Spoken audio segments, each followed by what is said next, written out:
you're not landing, you're not getting a whole host of really critical things that come with plyometrics as a whole. And I'll keep beating that drum until people bleeding from their ears. So obviously, plyometric training, jump training has been a big feature of your training as an athlete, and your learning as a coach is what you're known for, plus plyos. What do you feel are the biggest misconceptions or mistakes regarding those methodologies that you most commonly see? Yeah, do you know what? I think that this constantly develops for me. Like when I look at what those misconceptions are, and it's funny you say that. I'm actually writing an article right now for misconceptions of plyos, so maybe some of them will come up in that. But I think recently the biggest thing is that it's seen as such a separate entity to everything else, and a lot of coaches, you know, their toolbox or however they lay out training throughout the week, it's like, right, this is where I'll lift, this is where I'll do plyos, this is where I'll sprint, this is where I'll do tactical stuff, agility, whatever. And they don't see it as a holistic training method. Like, I don't understand why it can't just be part of dynamic movement. And I would base a lot of my, especially when I was coaching basketball players and track athletes, that it was all part of one. If we had the dynamic session where we did sprint and we did have a base of plyos in and around it, and there was a certain order to that as well, in terms of the spectrum of plyometrics and how I would order that. And I don't think that's done enough. And I think in doing so, it's kind of like, well, maybe I'll just do a load of depth jumps and then just see how that filters throughout the rest of my training.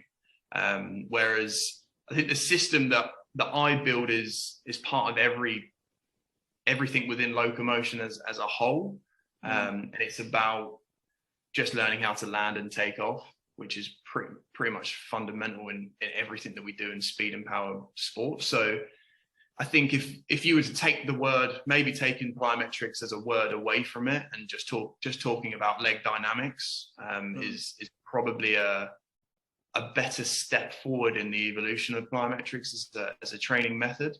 And maybe we just lay out this large spectrum of landing and takeoff movements and understand the adaptations that come at different parts of that spectrum, and then laying that out throughout the training week, and how we'll maybe bring in different training methods that fit alongside it. So there's that side of things. There's obviously the real basic side of things that, I don't know, I still see shit that's coming out that is not fundamentally plyometric. And I'm like, it's 2021, boys. Like, someone needs to check this bullshit as well. This is what pisses me off. And I kind of just hold back most of the time, because I'm like, oh, I'm that idiot all the time, that I'm the guy that loves plyos, and I bash everyone else on social media. And I'm like, nothing wrong with it, brother.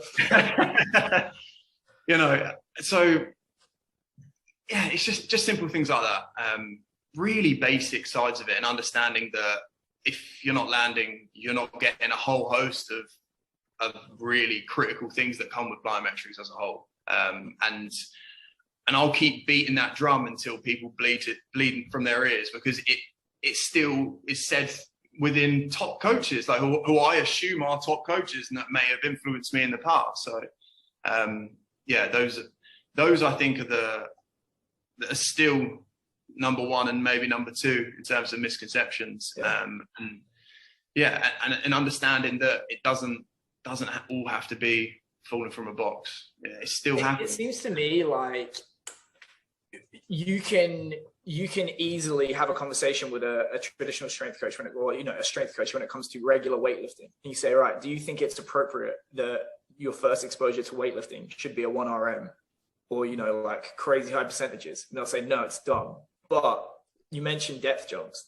To me, that is like the super maximal 1RM of plyometrics training. And then they'll say, we spoke to a member the other day. He asked for an evaluation of his program. And he said, well, they're doing 1x20 in the weight room, which is, don't give them chemotherapy for a cold, minimal stress, creep it along. And he paired that with 2x10 depth jumps outside of the gym, and I was like, you can see the disconnect here. Why do you think that exists, that disconnect? Is it just a lack of understanding, or Yeah, it's lack of so it's lack of understanding of the training method, and it looks sexy.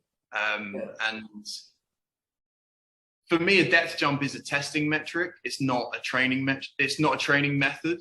Really? I don't.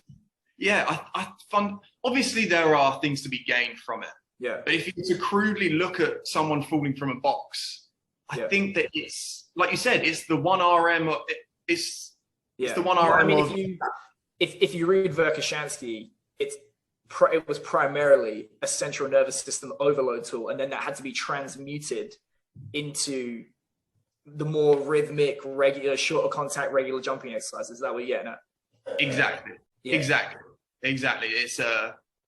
It's something that is, well, it's called shock training. It's not actually called plyometrics in its finest form, right? So I think if you can separate those two training methods, you can keep shock training, in a different side of things, and plyometrics can be your ground-based locomotive movement. So yeah, again, people talk to me all the time and say, oh, but Verk said, and I'm like, well, if you actually read what he says, no, he doesn't. Just go through what he's written and just pick apart what he's put down. And actually, I love his work, and I will always use it to support what I do. But sometimes there's also a step forward that needs to be taken from his work, and if you speak to his daughter, that is the case. She, again, it's so difficult with the translations, and her English is not so good, but I got the opportunity to spend a few days in a room with her almost 10 years ago, and she straight up said, she goes, no, he was wrong about this, and here's why this is better. And she pushed his work forward. We have a webinar where she explains the differences, and at some point she says that there's that PDF that everyone can download for free on Google, and she says this is a misinterpretation of what actually happened. This is not like a progression; they're all like three separate things, and people just understand it as a continuum. And she was like, maybe it's just a language thing. And how many people have trained like that, like following a language barrier progression mistake? Like was it loaded drops? She was like, there wasn't supposed to be like the same thing, or like he doesn't recommend like the loaded drops because of the forces and the absorption. Of course, you're not going to know. Oh, yeah. So his thing is always like, drop off a higher box, don't load it. Yeah, exactly. That's what I mean. And people go like, oh, just drop with like 40 kilos on your back, and that's more power. It's like you break the whole time. Yeah. It's just terrible.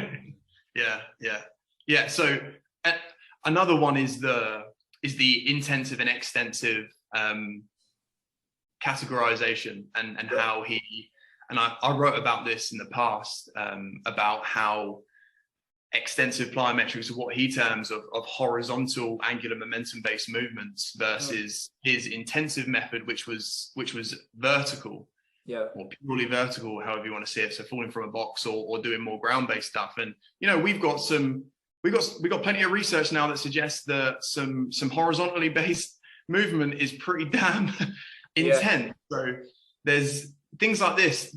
They need to come into the literature, and they need to kind of have that big stamp on it by someone that says, actually, what he wrote may have been lost in translation. This is the start of things, and we've now done a lot of research. I mean, look at triple jump landings, for example. What a lot of my stuff that I'm going to be especially promoting over the next couple of years is looking at how we can add velocity to landings as well, and that influences speed. Because there are two ways in which you can load the body. It can either be from gravity, or it can be from horizontal speed or limb velocity when we're carrying speed, and how fast that limb hits the ground. Because you can spike pretty high ground reaction forces when you whip that foot down. So things like this, again, are maybe lost in translation or just need to be evolved. Congratulations on making it to the end of the video. Why don't you celebrate by watching more videos just like it? You can also help us on our quest to placate the algorithm gods by liking, sharing, subscribing, and commenting. Thank you.